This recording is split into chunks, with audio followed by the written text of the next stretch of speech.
Hi, in this video I'm going to go over the many display options that you can customize in your stats admin for customizing the stats pages on your website. So the first thing I'll do is in the stats admin, I'll click on leagues, and then I'll click on the league that I want to edit, and then I'll click on the display settings tab right here. Okay, so I'll just give you a rundown of all the different options here. So the first one's date format. This is changed anywhere there's various dates showing. So for example, like on the schedule page, this is the time format, so you could change your games to 24-hour time if you wanted. If you have different time zones for your facilities, then you can enable time zones here. This one is to show team logos site-wide. So for example, on this standings page or on the team page, you could have logos for the teams. This is displaying the team names by name, city, or city and team name. So for example, if this is the Chicago Bulls, then if you changed it to just city, then on the standings page, instead of showing Bulls, the team name, it would show Chicago. Player photos, if you turn this setting on and you upload photos, then it'll show the player photos on the various locations. The game event times show as time remaining or time elapsed. If you're recording player stats, then on the game page, then like for example, when a goal is scored or an event happens, then it will show that time as in the time remaining in the game, or the time that has elapsed so far on the clock. The next one, so the schedule and scores section. By default, it's hide scores.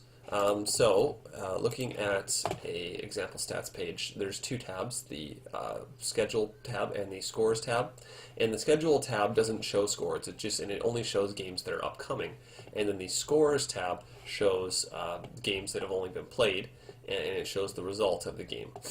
So this is the default. Now, if you say you want to show the scores on the schedule tab, then it's maybe more recommended for a tournament style. But then you would just run one tab, and you can rename it if you want, like schedule and results or something. And what it does is this is the schedule tab, but it also shows the scores, so it adds the scores to this tab. Okay, so the next one is the default schedule. So there's two schedule views. There's a regular view and a daily view, and it tells you that what happens is you can see here this is using the daily view.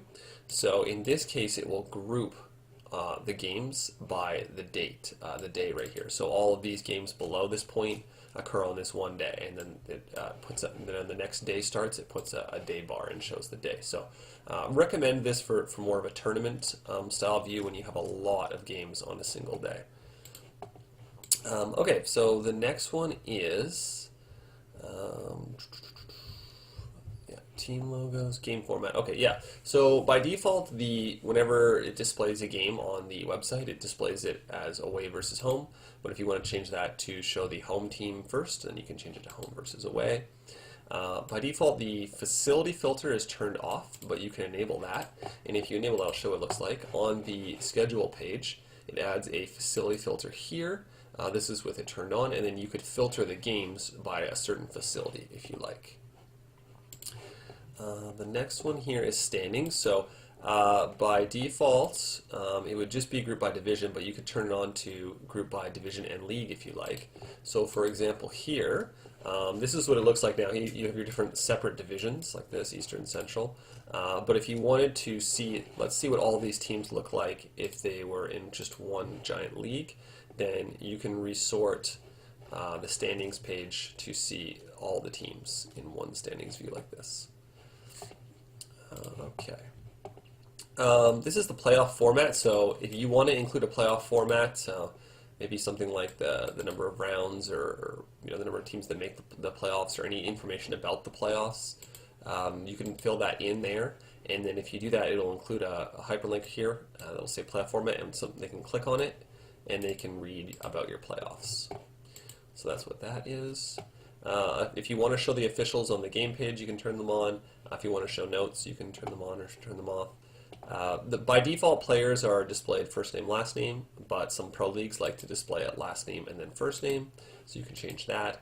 Penalty minutes are displayed by minutes, but if you want to change it to minutes and seconds, if you have like 2.5 minute penalties or something, you could display it by minutes and seconds. If you want to hide the suspension reason from your website for players being suspended, you can do that. If you're tracking, if your sport has like face-offs, for example, and you can change the different format of that. Playoff eligibility, so you can enable this setting, and then you can fill in the number of games required to play in playoffs, for example.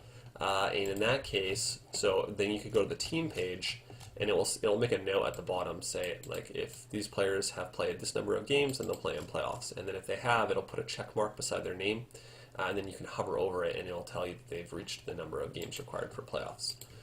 So it's a great way for players to know if they're eligible for playoffs. More of a rec league setting.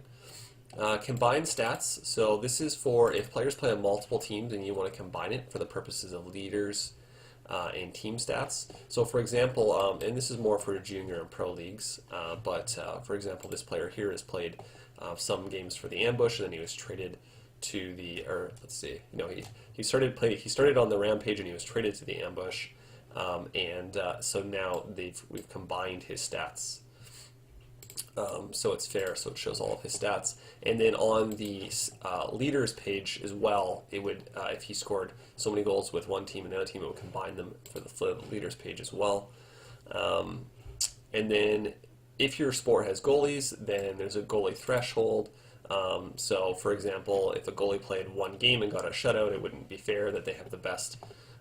They're leading the league in stats for the entire season, so you can say only show them on the leaders page if they've played in enough games to make it fair. The number of featured, so on the stats page, this looks like about 10, so this has been upped here, but the default is 5, so it will just show the top 5 leaders for each category. And then there's, depending on your sport, there's various leader categories that you can turn on and off. So that's all the settings for under League, under display settings. Thanks for watching.